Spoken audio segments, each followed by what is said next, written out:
We're gonna have a quick discussion about housing costs, housing prices, what to do and how to look at the real estate market currently right now. I'm actually just talked to my real estate agent earlier today about the current state of the market. I actually having the call with a loan officer that I'm trying to start doing business with in the future. So I'm all in the real estate space and definitely someone that always want to stay abreast in the market. So let's talk about real estate right now and talk about housing cost and just the cost of real estate in general across the United States. Just become law after weeks of tense political standoff between President Trump and Congress. Now comes the real test. Can this ambitious legislation actually make housing affordable again? At its core, the 21st Century Road to Housing Act focuses on three major reforms. First, the law aims to increase the supply of housing by making it easier to build more homes. Researchers have long argued that America's affordability crisis is fundamentally a supply problem. Studies have shown a strong link between the number of homes available and how much people pay to buy or rent them. The median price of an existing home in the U.S. reached $429,300 in May. That's up 50.8% from May 2020. Okay. we had to stop. We had to stop. The median house, the median sale price of a United States home is now $429,000. I mean, that's insane. I always look at things just from a numbers based standpoint, right? It's not about just the cost of the house, but it's also the mortgage, the rate, the years of the terms and conditions of the mortgage, the rate, the cost of the home, and that amount of capital is going to take for the owner and the bank to be able to finance that property. Those are the things that I take into consideration. Also looking at the upkeep of that house over a long period of time. So the interest rate, the overall long term cost, the upkeep of the home is substantial. And I don't know how you makes adjust. I don't know how you change it. I don't. I think that there may be a real estate. I'm not going to say crash because I don't think that there will be a crash. I think there will be a slight uh downturn, and in real estate, losing 5% value of your home is significant. Like 5% is significant, right? On average, the market will go up 3 to 4% a year for real estate over the last 5 to 7 years or so because of rates being low that we've had for a long time. The cost of housing just skyrocketed, right? So I don't see how you can ever go back to prices that you've seen in the early 2000s, mid 2000s. I don't think that ever happened. But to see housing, the median houses, come down a little bit is possible over the next couple years. But it's never going to go back to that $200,000 median price level.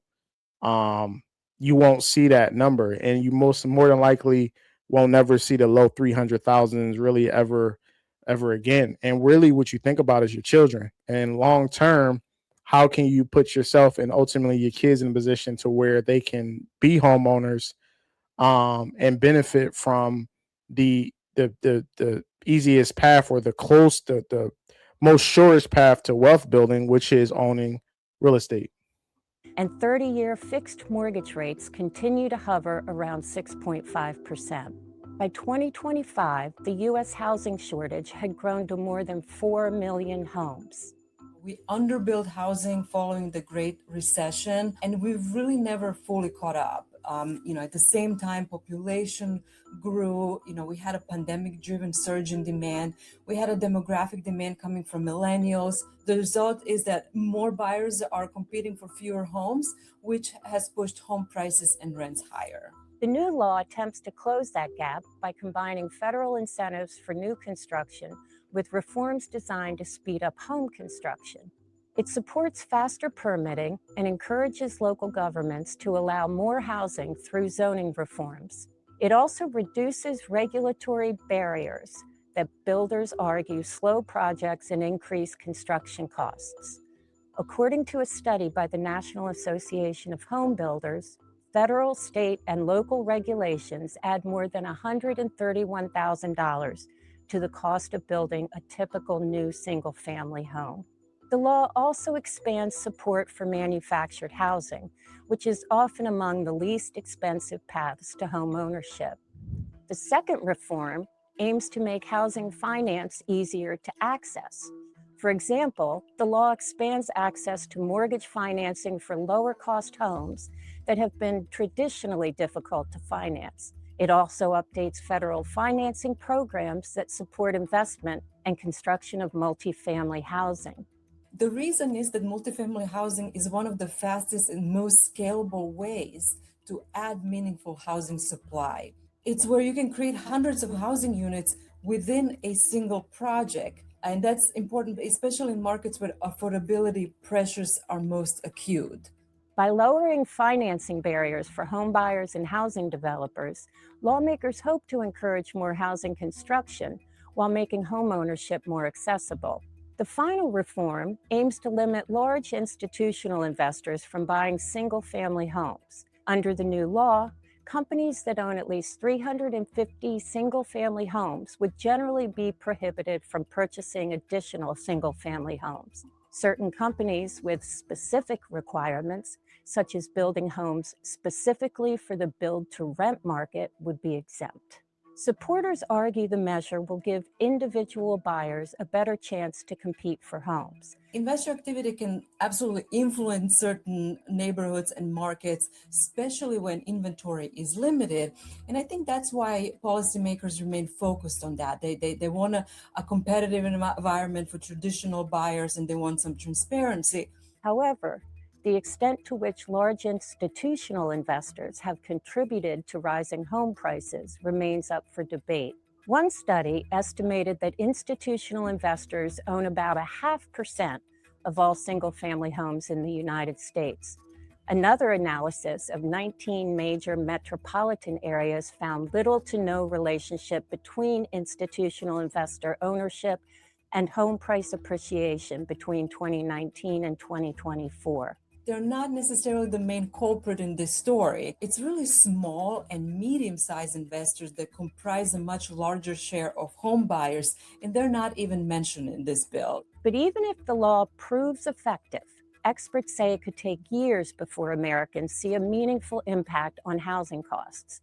The short-term impact of the housing bill will likely be very modest because most of this bill's tools are supply-side measures. And you can't pass a legislation today and then have thousands of new homes available next month, unfortunately. Implementation could also prove challenging. According to the Urban Institute, the law tasks the Department of Housing and Urban Development with implementing at least 35 new programs, regulations, studies, and congressional responses.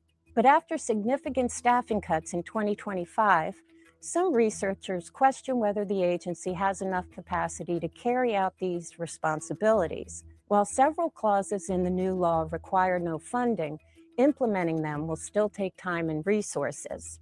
In other words, passing the bill is only the first step.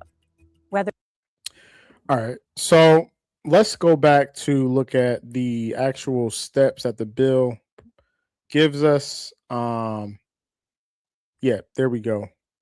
All right. So let's break this down.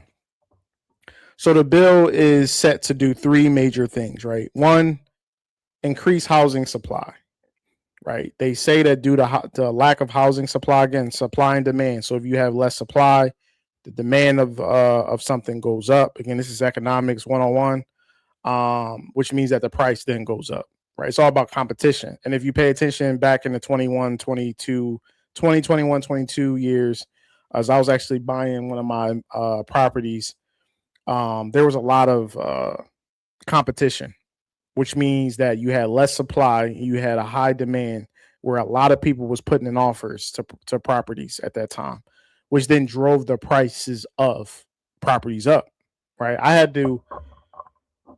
put in 7 offers to 7 different houses before I got my 8th offer actually approved for this house right here.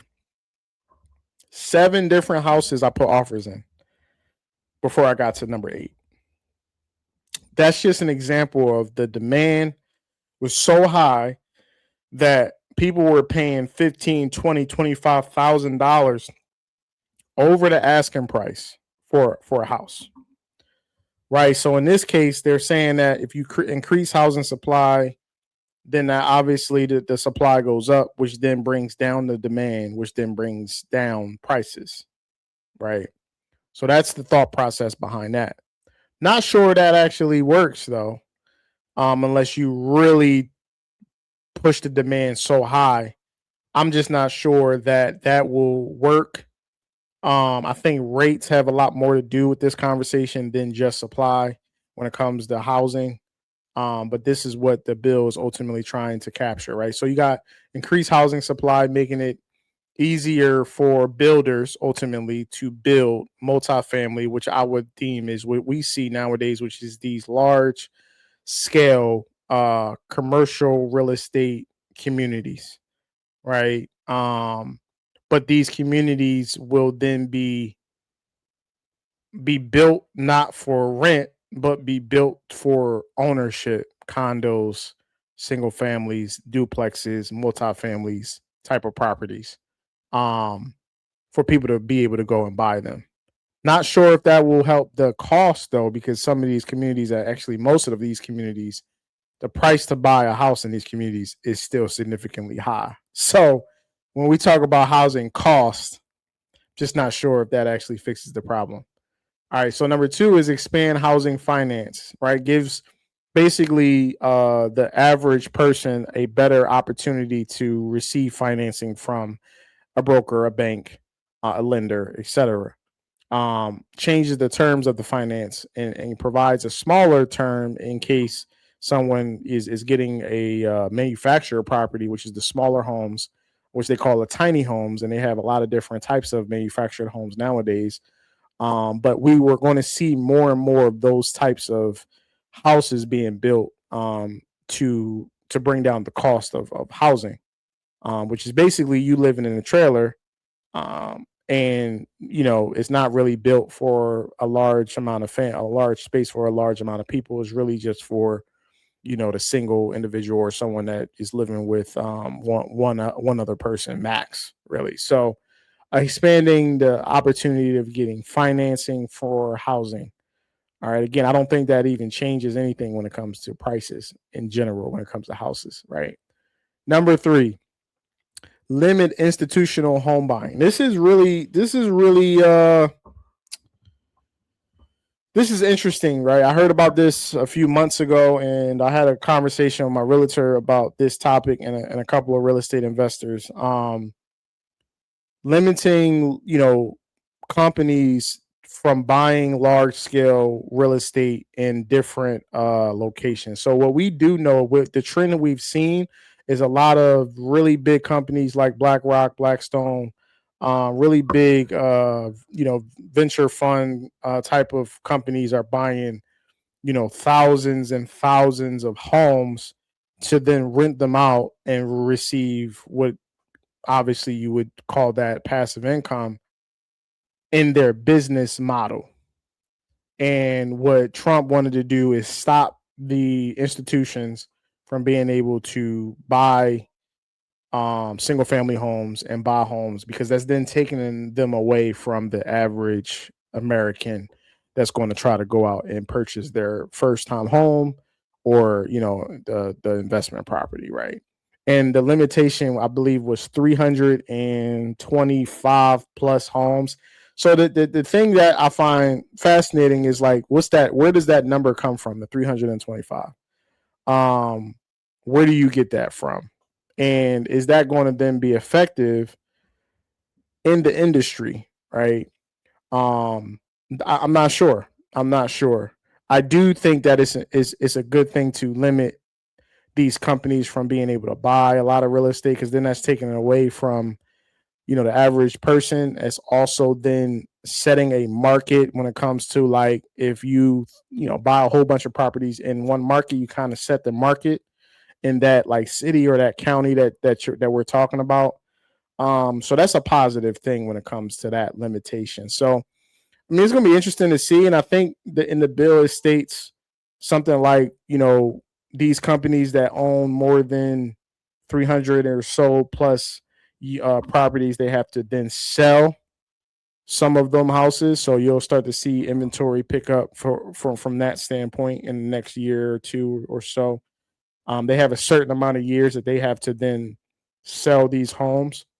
Um, so these are the things that the bill are trying to capture. I don't necessarily think that any of these things is going to really impact cost much. Again, I go back to the interest rate conversation. I go back to um, more inventory on the market is way more important when it comes to cost and prices of houses. Supply and demand is basically the way that you make those adjustments. So I don't believe that there are going to be a significant, downturn in the housing market. I do think a little small correction, something like a 5-7% correction, is a possibility over the next 12 to 24 months. But again, it's not going to be anything significant to where it changes much of anything, honestly. So if you are someone that's looking to get into the real estate market, definitely do your due diligence when it comes to buying houses. Look at the markets. It's all about location, location, location. If you want to buy your first home, God bless you. Definitely take a look at it. It's never a wrong time to buy a house. As much as we see rates high, as much as we see prices high, it's never a bad time to buy real estate, is what I tell people. If you want to learn more about the market, real estate, investing, finance, you got the school community Invest with AI, where we teach tools and how you can and learn how to invest with different tools, AI technology tools, giving you ways to strategize, giving you ways to learn the market. We have investors calls every week where we talk about the market, and we talked about real estate last week. Tap into the school community, the link in the description, pinned to the top of the chat.